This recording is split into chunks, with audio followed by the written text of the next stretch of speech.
Hey guys, welcome to the channel Rockin' the Country. I'm Don. I've got a gift request from Libertyanne. Libertyanne, thank you for the gift and request.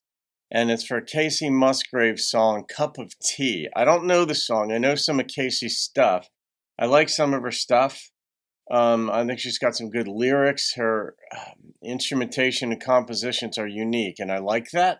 So let's see. I don't know what this song is, but I'm going to find out. Here we go.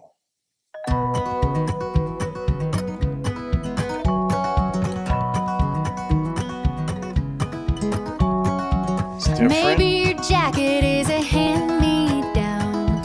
Maybe you slept with half of your hometown. In a world of squares, maybe you're just round. You can't be everybody's cup of tea. Some like the bitter, some the sweet. Nobody's everybody's favorite, so you might as well just make it how you please. 'Cause you can't be everybody's cup of tea. I've told friends of mine too, when they're, not even just going through a divorce or not in my life coaching practice, but it's just a true thing that you can't go to dinner with everybody. That's how I explain it. So you can't be friends with everybody. You can't, and it's not just in the guise of, oh, F you, all you people out there, I'm going to do whatever I want. It's just like, you've got one signature, and that's why I even do the personality test. Just so happens to be here. That was convenient, but I created the personality test so you could find out more about who you are and what drives you and what your relationships with other people, how they're likely to work. There's no blueprint, no magic formula of right, wrong.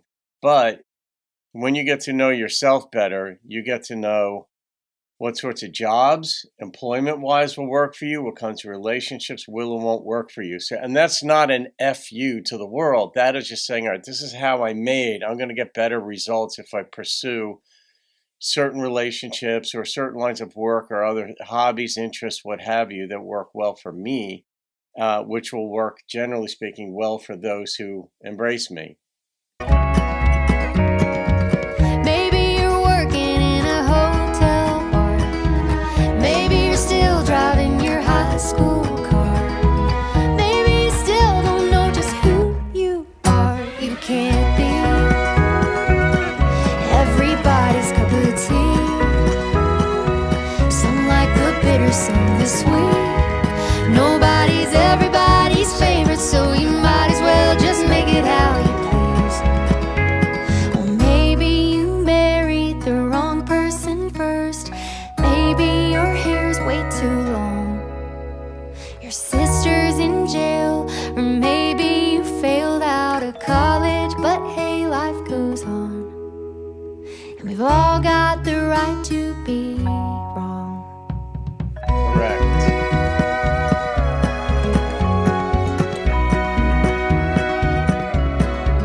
'Cause you can't be everybody's cup of tea.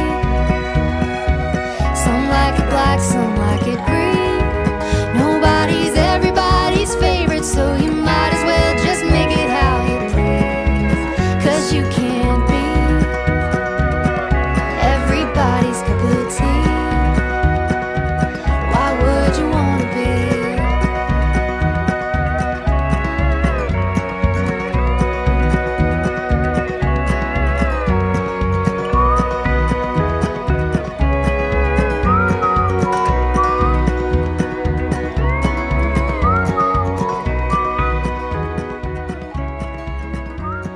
Yeah.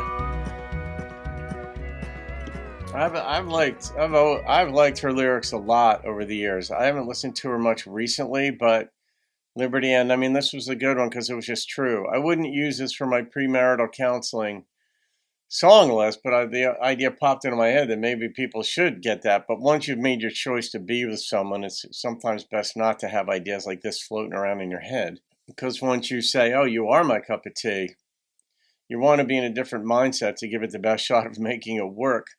But Yeah, I mean, she's very unique, and a number of the things in this song I can relate to, and I understand quite well. But she covered it. I mean, I do like the analogy that you can't be everybody's cup of tea, but then she proceeded to say, some like it bitter, some like it sweet. And it is true. There are some people, for whatever reason, like bitterness better than sweetness. And for whatever reason, I mean, we all have different upbringings, we have different experiences in life, we have different things we look for. Some people see sweetness as a sign of weakness. Some people find arrogance as desirable. Then that generally gets turned on their head because arrogant person's very difficult to live with. The confident person's fine as long as they listen and are considerate, but the chemistry, that's what I liked about that analogy. Like, we refer to relationships and things as chemistry or vibe. We vibe together. But when we talk about it as chemistry, it's an ode to the fact that we really can't define love. You can't. You know it when you see it, but chemistry is something that it doesn't completely work. It never does. I mean, I don't know a single relationship that hasn't had problems. It's just when there are so many of them, that so many problems, you're like, oh boy, I don't know if our chemistry is not right, or we just changed, or what have you. But she's speaking generally. But the one thing to be careful of too is the idea of just do whatever you want. It's like, no, you really should take a shower, like, for example, because generally that's going to offend everyone if you don't, regardless of who they are. You're not even trying to have friends with everybody because you can't, but that's just an example.